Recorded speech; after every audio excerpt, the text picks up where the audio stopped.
So here are some reflection prompts. As you sit here, what kind of stuff has been most present in your life recently? And during the meditation, did you notice any subtle tightening around money, time, health, or responsibility?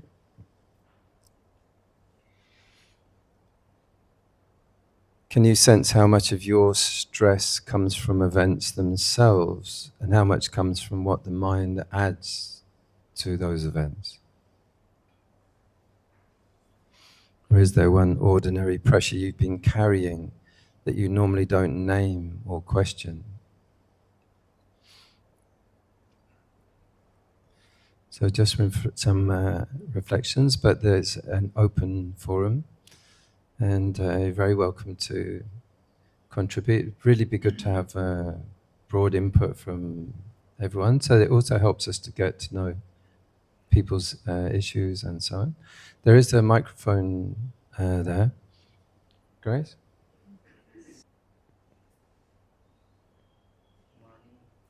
Good morning. Wendy.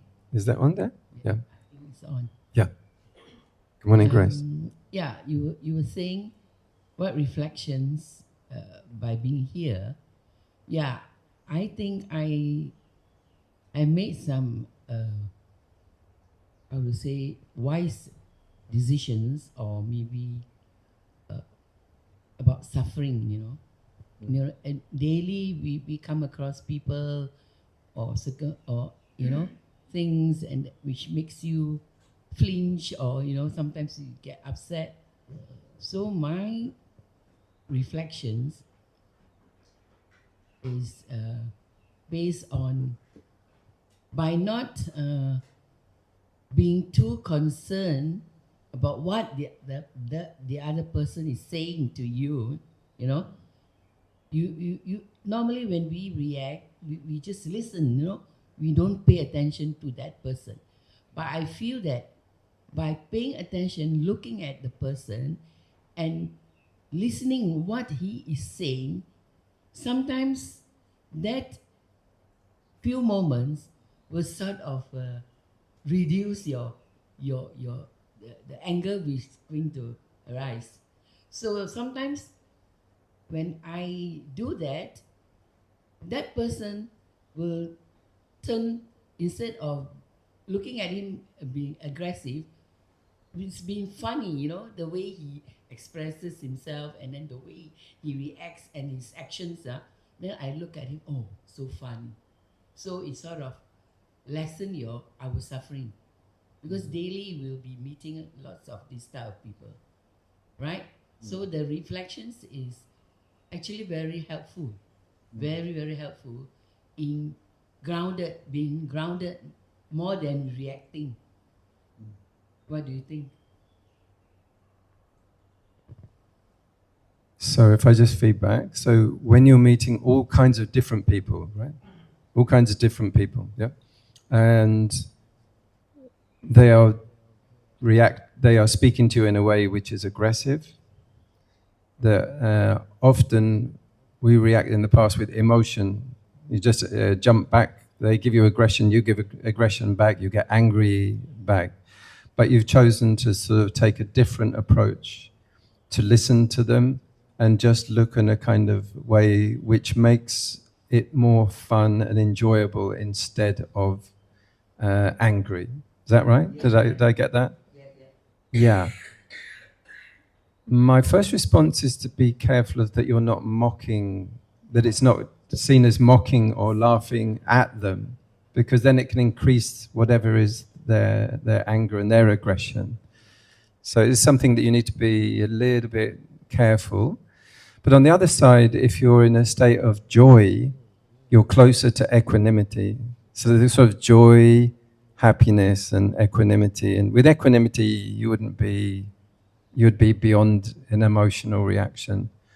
So yeah, and asking yourself questions or putting thoughts in your mind which are going to help you get to a more balanced state. rather than it being, I'm hating being here and I'm hating you doing that. I'm very, very angry. So yeah, what are the kind of thoughts that make you get into so you're playing, you're enjoying, you're relaxed in the moment. What kind of thoughts do you use, Grace, to help you get from anger to joy? My question to you, how do you do that? What's the way that once you made the decision, I'm going to enjoy this, I'm not going to get angry and get into a conflict. How do you do that? I think the emotion is, you don't react. You just being there and listening. By not reacting, normally we react immediately, we just snap without even looking at the person, how he's behaving. So you sort of listen and then take a step back, be grounded, and that your whatever emotions you have in you, it will subside. Right. So I think that's the reaction is the one that will make you angry. So by just observing him, by just observing, and then not on your. That means you have to let your ego go. Let your ego go. That he's not saying to you. That you just listen and then be detached from whatever the contents that comes out. I think that explains it. Then you feel more grounded and balanced. And you've been practicing this and getting that benefit. Is this just recently? Yeah, it's been sort of gradually. I see things more clearly, instead of every now and then you get angry or you react or that is like you yourself is suffering, right? Yeah. Because you get angry and then you get all upset. Yeah. So by gradually accepting, that means you're able to accept. You let your ego go.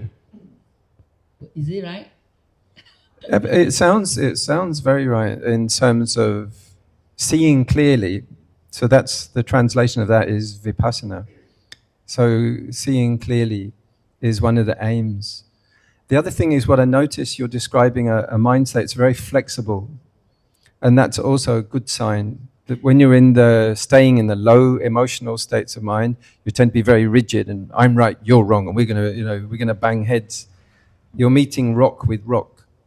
Instead of you're becoming like water. There's someone standing you, they're becoming rock, they're becoming like fire in an elemental way, they're becoming like rigid and aggressive and egoistic. But if you're flexible, then there's many ways to look at it.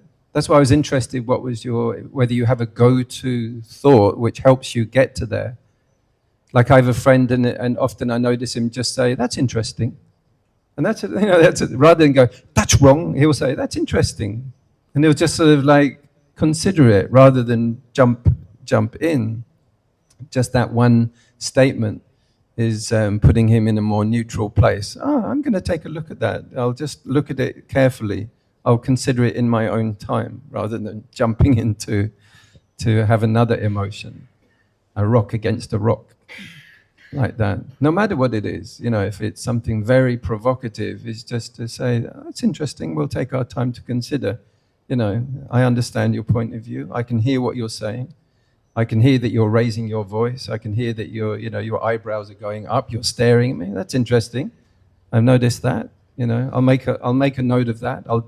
I'll put it on the list. There are ways to make yourself more staying calm rather than reacting. And also but as I say, if you're just going to mock or joke at them, it won't work. Because you're trying to humiliate them or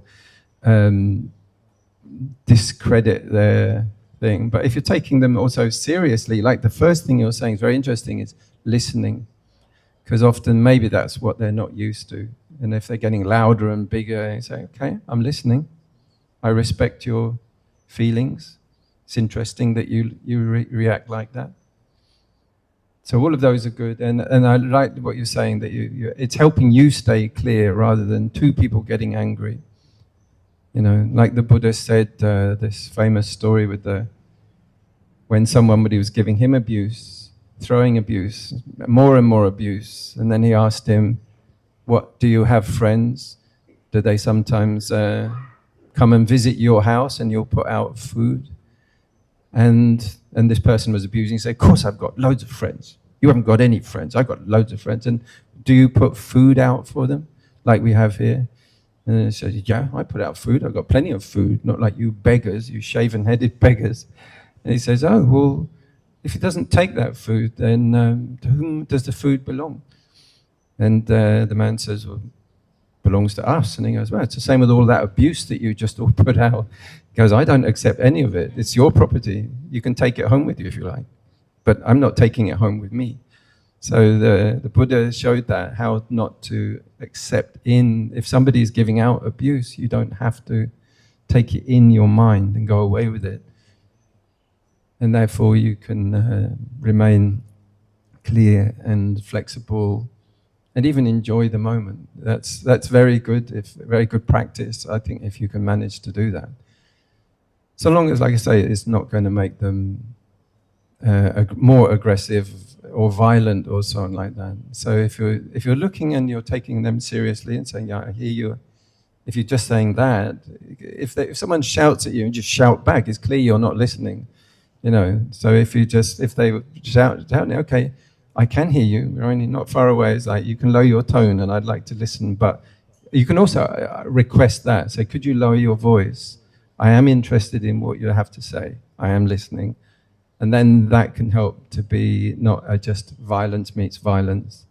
You know, two people just ow, ow, ow, ow, like two dogs barking. They won't listen to each other. Yeah. That's along the lines of what you've been practicing? Now I'd like to hear more, over the weeks, when I come back from my trip away, see how that is working with you. When you're also more calm, possibly you have more insight into why their actions come later on, or you can consider different viewpoints rather than just only your viewpoint as well. Does anyone else like to contribute on that point or recognize this dynamic? There were quite a few other reflections. Thank you very much, Grace. Is that complete? I think that's... Yeah, like what comes from events themselves and what comes from what the mind adds. Well, does anyone recognize also these were 10 issues selected by looking at our group and the kind of issues we're likely to be having. That's why I chose them, by the way. That's how that came about. From money issues, I think everybody at some time or other, feels strain or other, whether you're on a very low income shoestring budget or if you're a billionaire, you have stress about money unless we can... I thought it's very interesting that it's, we come at this, that the Buddha said not to maximize energy. And you suddenly realize, yeah, that's what people do, don't they? They maximize energy with their body, they build muscles, and or they maximize energy. The Buddha said, no, you don't have to get maximum energy. Nobody said that just having loads of energy is going to be a benefit. You might not be able to stop thinking or talking, you might be able to not be able to stop running or climbing or something just because you've got tons of energy. So balancing it is much more important than maximizing it. Same with money. It's not necessarily just having tons of it is going to make you peaceful as well, but keeping things in balance between your needs and your resources and your savings and how you're coordinating it. Difficult people. I think we all know difficult people. And as you were just saying, difficult people are everywhere, whether they're close quarters difficult people or they're just the difficult people we bump into in everyday life. Do you like the animals? I do. That was quite, because I'd written this talk and I realized there's no monkey stories in there. like I liked the monkey story the other day about the monkey liberation, the monkey mind. I want something like that. Then this idea popped up, and a different animal. It doesn't come from anywhere, it's not in the sutras or something, but it was just a way to make the point of, if we just talk about people and behavior all the time, it gets a bit abstract. So this was just nice to sort of have something that we can recognize. This is not about anyone personal at all. It's just a very random view of human behavior.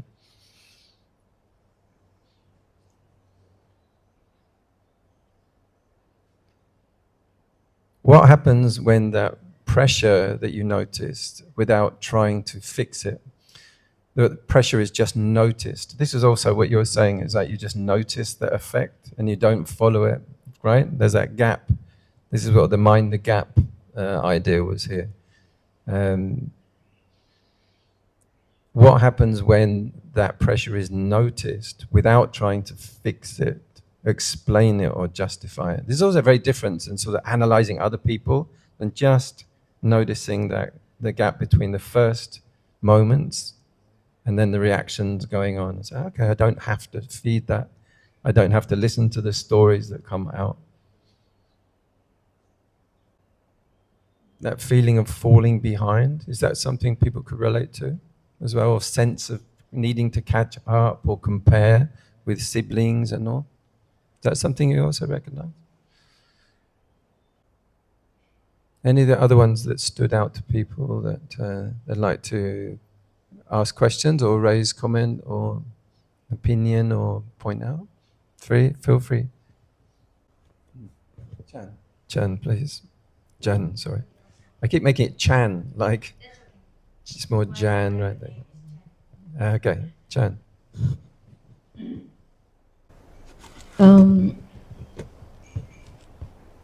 I think it happens to a lot of people too. I hope this is not only happened to me. Like before you go to bed, when you lay down and try, all of a sudden there is like a small little unpleasant thought. That's something that happened today, normally during the day.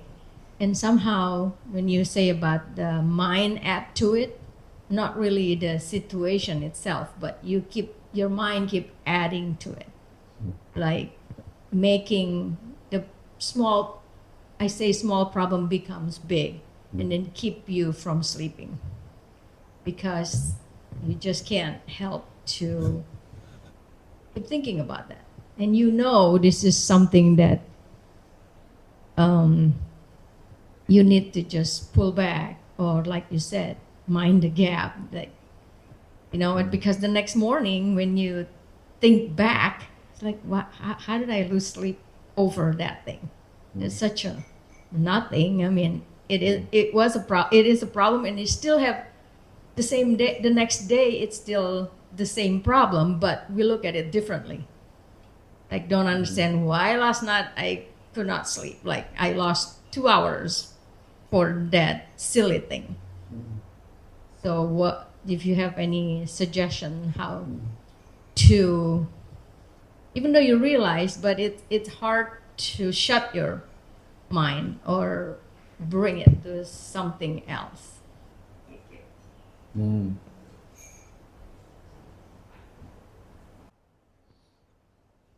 Yes. There's several things. Taking regular 10-minute, 15-minute power naps and breaks and meditation points, breathers, helps you to process. A lot of the talk was about how we jam up the whole day, so we don't give that kind of important things time. Otherwise, they can often just circulate. And when you lay down, particularly, your whole system goes into relaxed state. And that's often when it will go on on kind of automatic default system. So anything which is just circulating, waiting to get in, will often just go then, and it will just loop. So this is why the reason why taking time in nature, breathing, slowing down, walking, where you get a chance to just reflect and ground your body as well. So just literally your feet to the floor gives a chance to let any unresolved things, even though they're quite small, and if we've been building on it, and there may be a good reason, it may be a small insult, or it might be a small, like a comparison or something that actually is part of something bigger. And if it's not giving a chance to really digest and release, that's what happens when you meditate often. And then when you meditate, you can get more clarity. Otherwise, the lower emotions can just stew and churn and stew and churn, rather than the clarity mind, the flexible clarity mind, can give some insight on how to process it and release it, rather than the angers and irritations or the insecurities and the self-doubts can start passing it around, and just proliferating it, breeding it. So they start to sort of make more and more and more. And that can sound like danger, and it can sound like something to be afraid of. And then your body will adrenalize, and it won't relax fully, and you won't get into deep sleep.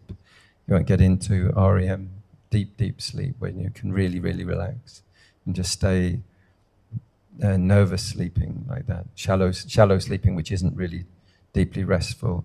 But also exercise, but also massage, or going for a break, or going for a meditation, a short time, not saving it all up for a whole 10-day thing. Is just a little bit, a walk down at the ocean, sit in a quiet, dark room, power napping, just for setting the timer for 5-10 minutes. Say, clean, okay, I'm up, I'm done.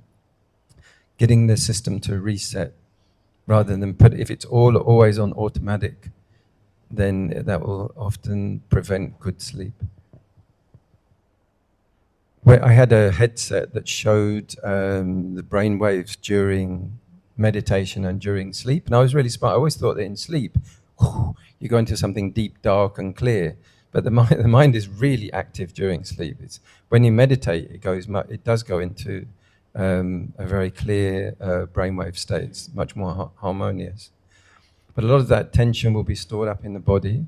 So taking time out to process, no matter if it seems small, it might be part of a bigger concern of some kind.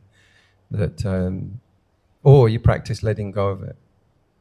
That's one of the main things in the practice, is being able to sort of notice thoughts. But if your mind is jumping onto them automatically and like analysing, is there something true about that? Is there something wrong? Does it say something about me? Using like as a sort of psychological mirror, then it will keep grabbing it, rather than just saying, it doesn't matter, let it go, let it go, let it go.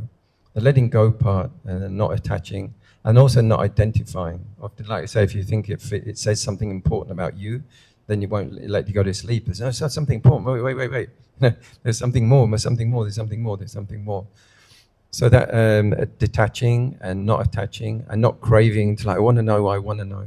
It's just like rest. And conscious meditation is different than sleep as well. So even if you take a little bit of time in the morning, a little bit of time midday, a little bit of time later, that will really, really help. Plus, associating in meditation groups will help you with sleep and rest. Was there anything else? Please add some more. That's very interesting. I'm sure a lot of people can relate to that as well. Thank you. I try to actually walk after dinner every night, so that helps. Yeah, this kind of thing only happen. I mean, fortunately, it doesn't happen all the time.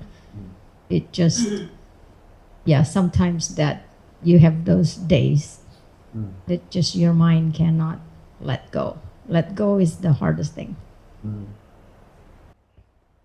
Yeah, that's the more meditative answer. There are other things like diet as well. So, caffeine, sugars, that's good. That's good. So, that exercise to refresh, relax, get in the present moment. Often, otherwise, we can just be kind of in our heads. And if we go to sleep like that, you'll also just be being around. Walk in nature is really good. Also, just to breathe, slow the breathing down, let the shoulders drop. Feel your feet on the ground. Walking barefoot is also good, grounding, and anything deeply relaxing. Lowering the lights down, getting yourself prepared for sleep. All those things set the mood up for rest. And also, this talk talked about feeling guilty about rest. And that can also be a problem for people, if there's still a to-do list, which is still not all checked off, there's still to do.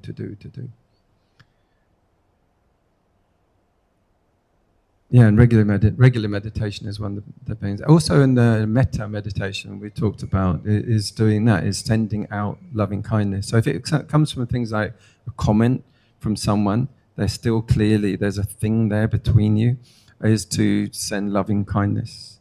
So that helps to resolve rather than waiting to get the answer or to finally analyze why it's happening or what, is to just send loving kindness, whatever, like the Buddha was with that person who was creating issues. He's just sort of neutral and sending loving kindness, even if they're not being very fair or so. Right, would anyone else like to chip in, and anything else, reflections on the talk? This is the first talk done with a screen and slides and stuff. Did that help to follow along with the stories, with the messages and the teaching lessons in? How did people find that? I'd be interested to hear any feedback. Anyone? How did you like that, Jan? How did it work? I'm sorry, I thought you were putting your hand up to speak. Yeah. Yes, this is Ellie Choy. That's right. Choy. You remember? Yeah.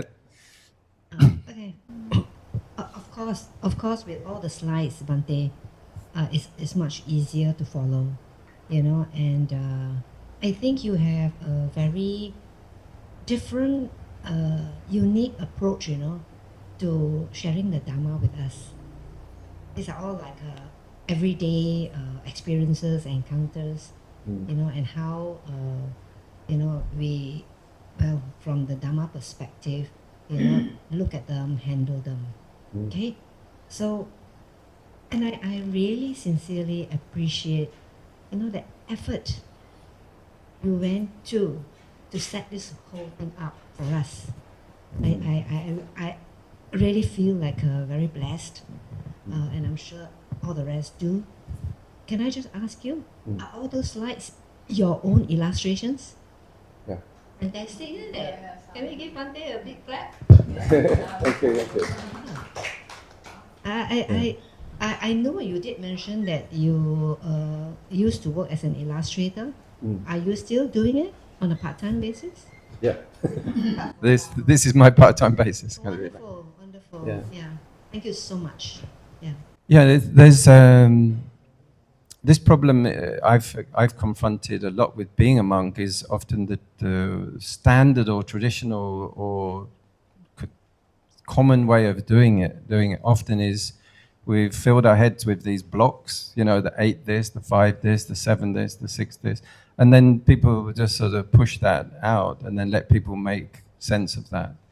And like I said, in this sort of supermarket approach, like I notice when I go into a supermarket, I want some yogurt, sort of thing. But if there's someone standing there and they're just trying to push you carrots or a hairdryer or something that I don't need, that wasn't my question. I came, and everyone comes to the places of peace and sanctuary with some kind of problems, with some kind of issues. So it's very important, and it's quite difficult to sort of finally find out what that really is and how the Buddha's teaching can match that. Even in the Buddha's time, they found that were difficult. Groups of people coming into the temple, and they went to Sariputta, and they said, what did he say? I don't know. It's all this Abbey Dhamma stuff. I didn't get it at all. And then they went to Maha Moggallana, and he showed them sort of magic-y stuff. And then they went to the Buddha, and then the Buddha could sort of see what they were really needing and then give them that teaching. So my aim is to be, the worst thing you can feel as a teacher or as a monk is irrelevant. You can feel reverent, because everyone's calling you reverent, but yeah, the danger is that you are not really helping people. Everyone in the world, you look down the market, everyone's giving something. This person's giving fish, this person's giving fruits, this person's giving tofu, they're all giving something, a service that's useful. So we also want to be of service and giving something that's useful. The Dhamma is an enormous jewelry box with so many, valuable things. And my wish is to, if the illustration helps to communicate, then that's served its purpose. And then I'm feeling not only that I'm serving with something that's useful, and also like taking things from the the Buddha's teachings, and then like finding ways to turn that into useful tools for people that they can match to their needs. Otherwise, it's just something abstract, and it's not connected to anything. So I will also be I know many monks who after many, many years will drop off from being a monk because they feel they're just going in circles and not really, really useful. So then they will also get into trouble through feeling bored and mischievous and then, purposeless. I want to look back at the end of my life when I get to really silver-haired generation or silver bald, and feel this has been meaningful. So it also helps me. Like they say, the best ways to learn is to teach. So you find that it has to make sense to you as a teacher what you're teaching. So that's very important for both parts. It's a two-way street in that way. But I appreciate your recognition and you making the statement. It also makes a big difference. As you say, it's a lot of effort, but again, the Buddha said, if you're going to find the path, you need to put a lot of effort in. You have to put a lot of virya, and you have to be directed in the right kind of meaningful direction, and investigating the teachings, not just repeating them mindlessly. Yeah, so it's very satisfying, and also to work out, solve all the technical things if they work, and the conditions. It's very satisfying to feel that it's a benefit of people to people. So thank you for your recognition. Yeah, you see you guys are looking at the clock. Wendy, can I shut up? I'm going to go and eat.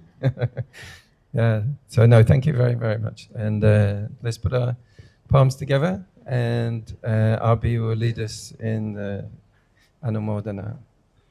Imaya damanu, dhamma pati patiyam, udan mujeni sabada.